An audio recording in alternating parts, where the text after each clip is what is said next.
नमस्कार, Vidarbha city news चॅनलमध्ये आपले स्वागत आहे। अमरावती शहरातील शंकरनगर आणि बचत मॉल परिसरात तरुणांच्या टोळीने दहशत माजवण्याचा प्रयत्न केल्याची घटना समोर आली आहे। या हल्लेखोर टोळक्याने परिसरात उभ्या असलेल्या दुचाकी आणि चारचाकी वाहनांची तोडफोड केली। यासोबतच काही व्यावसायिकांना मारहाण झाल्याची माहिती मिळत आहे। घटनेची माहिती मिळताच आमदार रवी राणा यांनी घटनास्थळी भेट देऊन पाहणी केली। दरम्यान गाड्या फोडून परिसरात दहशत निर्माण करणाऱ्या आरोपींचा शोध पोलीस घेत असून पुढील तपास सुरू आहे। बचत मॉल आणि आपल्या गोल्डच्या परिसरामध्ये अचानक 20-25 लोकांनी हमला केला। अचानक या ठिकाणी गाड्याची तोडफोड केली।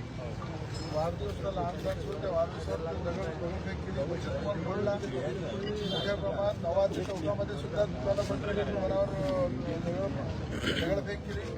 असं अचानक हमला करणारे या सगळ्यांना ताब्यात घेण्यासाठी पोलीस आयुक्तांना सुद्धा निर्देश दिले। या ठिकाणी पोलीस स्टेशनचे पी आय त्यांनाही सांगितलं, DCPशी बोललो, या सगळ्या लोकांना ताबडतोब ताब्यात घेतलं पाहिजे।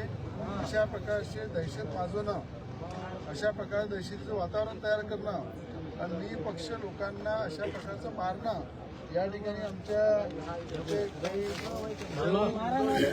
माझी पण गाडी फोडली तिकडे लोक या ठिकाणी माझी गाडी फोडली तिथे गाडी फोडली यांची। या सगळ्या मॉलच्या समोर गाडी फोडलेली आहे माझी।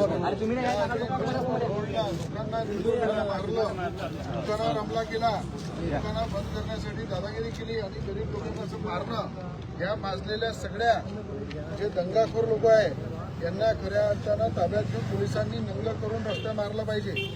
आणि हे चेतावणी देतो मी की पोलीस विभागाने ताबडतोब कारवाई करून यांना ताब्यात घेऊन या ठिकाणी तैशी दहशत हे ते रस्त्यावर त्यांना कुठून काढली पाहिजे।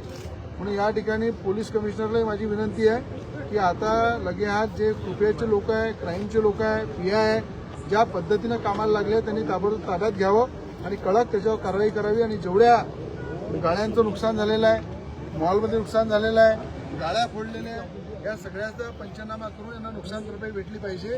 कारण की निर्दोष लोकांना मारणं, निर्दोष लोकांच्या गाड्या फोडणं, दुकानावर लाथा मारणं, एखाद्या लहान मुलांचा वाढदिवस सुरू आहे त्या लहान मुलांवर दगडफेक करणं, अशा प्रकारचं ज्या पद्धतीनं एखाद्या आतंकवादी हमल्यासारखं वातावरण केलेलं आहे, गुंडागर्दी चालू आहे, हे गुंडागर्दी रस्त्यावर आणून पोलिसांनी त्यांना झोडपलं पाहिजे।